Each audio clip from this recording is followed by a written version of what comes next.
I want to bring in Rahima Ellis first, who's been all over this shooting since it happened at just about 10:15 local time in Highland Park, again, about 25 miles north of Chicago. So, Rahima, bring us up to speed on where the investigation stands now.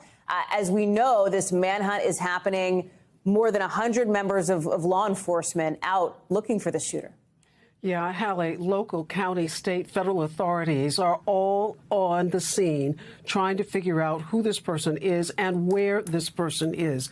In the last hour, they pointed out that they have a very active, apprehensive effort underway. They wouldn't say more than that because, of course, they don't want to tip their hand at this moment. But they are fanning out in all areas to try and apprehend this person. In addition to that, they pointed out that they are making significant progress and the gunman is being heavily pursued. Authorities have talked about the fact that they have recovered a rifle. That rifle, it is believed, and our experts have been telling us all day, that there is very likely DNA evidence on that rifle. There is very likely fingerprints on that rifle. Even if there aren't any fingerprints, there's DNA. Because that person on a hot July day outside of Chicago was probably sweating, even just from the adrenaline from themselves, to say nothing of the heat on a July day in the Chicago area. This community of Highland Park is a small community, but it doesn't matter anymore in America, whether it's a big city or a small city. Shootings happen. This community is of about 30,000 people, 25, 30 miles north of Chicago. People saying over and again, they never thought it could happen here, but it did. One person on the scene was a doctor. Listen to what he described, what he saw. Got to the two areas. You saw blood everywhere. You saw bodies down. You saw people screaming. You saw massive amounts of blood in the people that were gone.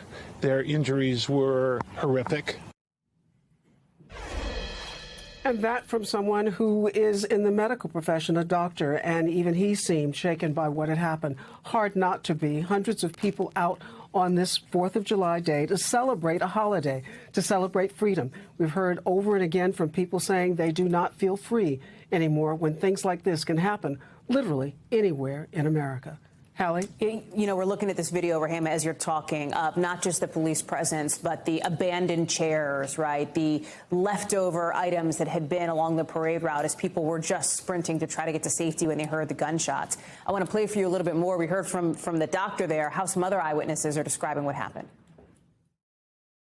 We heard shots. It didn't register to me that they were shots. But then people started running. All these people were running at us and they were screaming that there's a shooter and to run. And then the sirens were so loud and just people just running at us. And then we were running. That's Kristen Carlson, Rahima, who I spoke with just around maybe 2:30, 3 o'clock. She had seen kids, little kids, she says, at least one little, maybe 7, 8-year-old separated from family. They were trying to reconnect the family together. She brought like a dozen people to the backyard of her mom's house where they were staying in Highland Park. Yeah. What is important to note here, too, Rahima, is that police say this was, in their view, completely random. This was random, and they say this was intentional. Yeah, which is interesting positioning to describe this. If it's random, how is it intentional? And if it is intentional, this person, according to authorities, accessed that roof by an unsecure ladder that was on the outside of one of these buildings, of the building that he apparently climbed up onto, and from a sniper-like position, rained gunfire down on this crowd.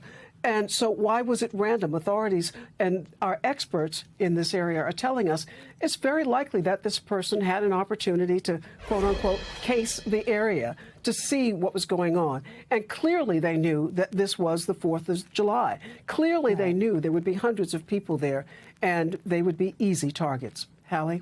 What else has struck you, Rahima, as we've watched this coverage really for hours now today as this has unfolded? When one mother said that she just grabbed her 3-year-old daughter and ran, and her daughter was totally unaware of what was happening, as were most people. The adults weren't aware of what was happening, but they do know that there was terror. They were being terrorized. She said her daughter was thinking about the candy that they had left behind.